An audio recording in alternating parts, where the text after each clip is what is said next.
all back in geological knowledge. So as we are dealing with the classification of faults, and in that sequence or in that series we have discussed about two videos, and this is the third video in the sequence of the faults classification.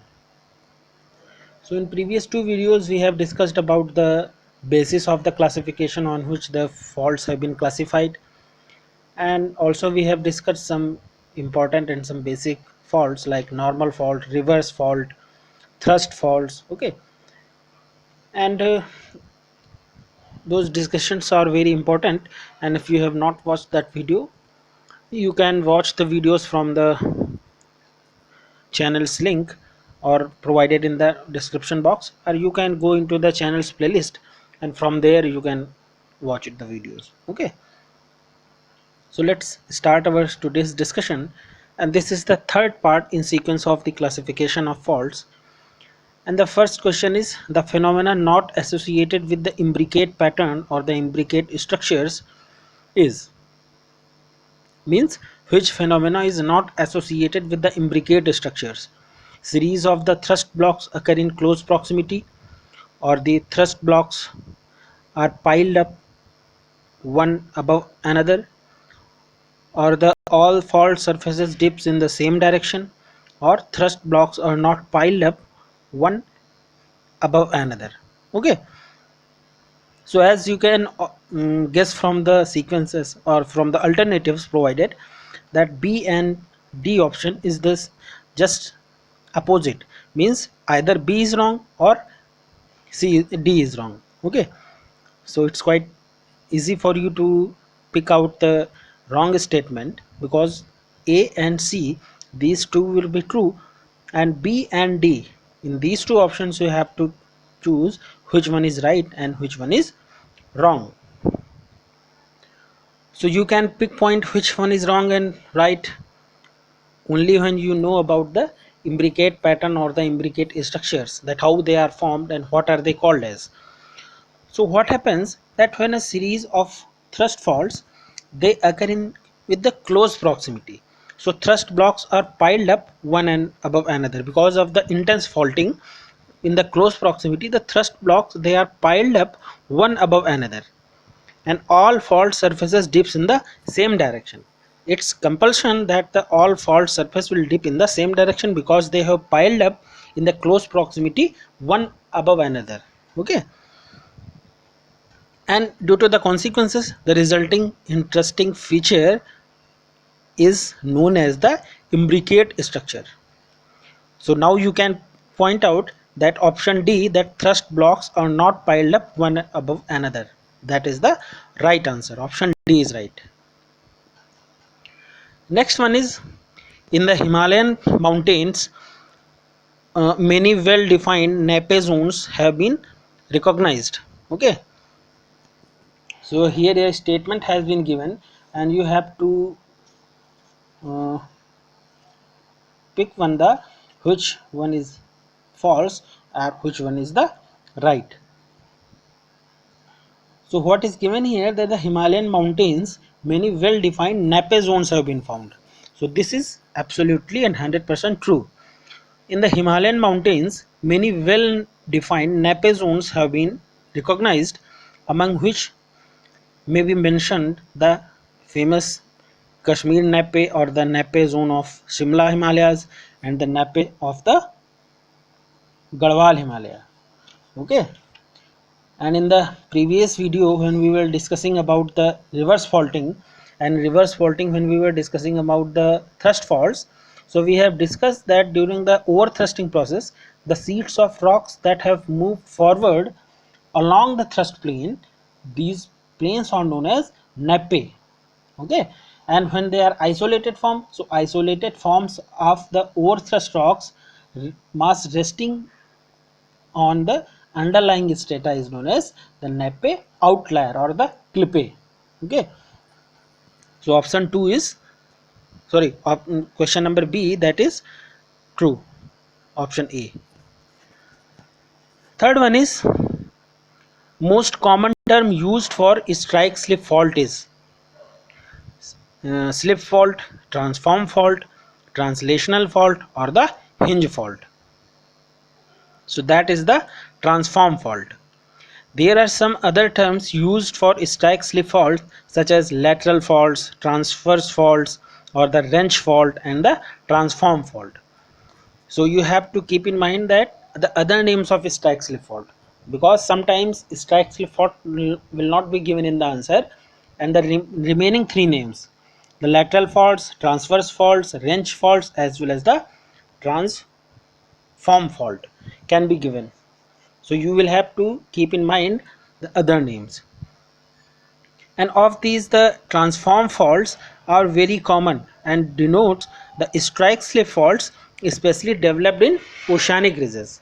When the strike slip fault are developed in the oceanic ridges or the mid oceanic ridges, so they are known as the transform fault. Okay, so option B is the right answer. The type of fault where the fault blocks have been moved against each other in horizontal distance. So obviously you know that is reverse fault, hinge fault, strike slip fault, or the vertical fault. So that is the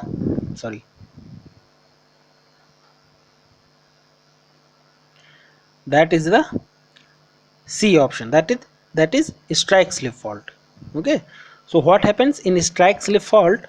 The movement is essentially horizontal along the strike of the fault. Okay, so it's essential that the movement of the fault will be essentially in the horizontal direction along the strike of the fault, and the faults usually have very steep to vertical dips because of the horizontal movement or the horizontal displacement. The steep the dip is very steep as well as to vertical.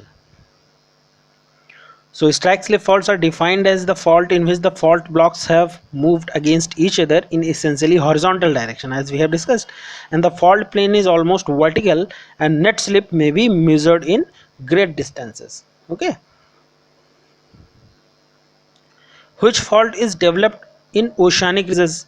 We have discussed in the previous slide that strike slip fault they develop in the mid oceanic ridges or the oceanic ridges, as we have discussed here. Means sorry in the previous slide we have discussed. So which one is developed on oceanic ridges? Wrench fault, transform fault, lateral faults, or the transverse fault? So those are the transform fault. Okay, the transform faults are very common and denote strike slip faults especially developed in the mid oceanic ridges. Okay, sixth one is the San Andreas fault is the best example of which type of fault? So San Andreas fault is the example of strike slip fault. You will all be knowing about strike slip faults.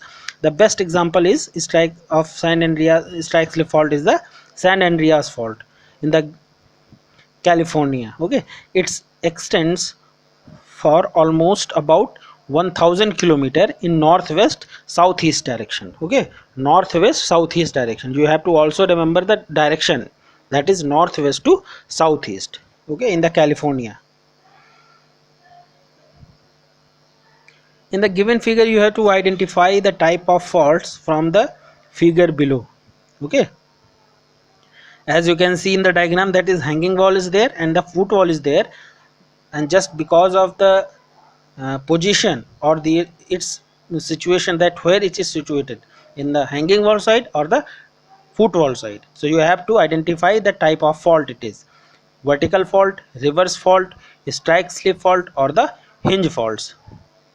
So that is the reverse fault, because the hanging wall has moved up with the respect to the foot wall, and hence it's a reverse fault. Okay, so it's quite easy to remember the position or the movement of fault blocks, that in which side it has moved. Okay, so the given answer is the here option B, reverse fault.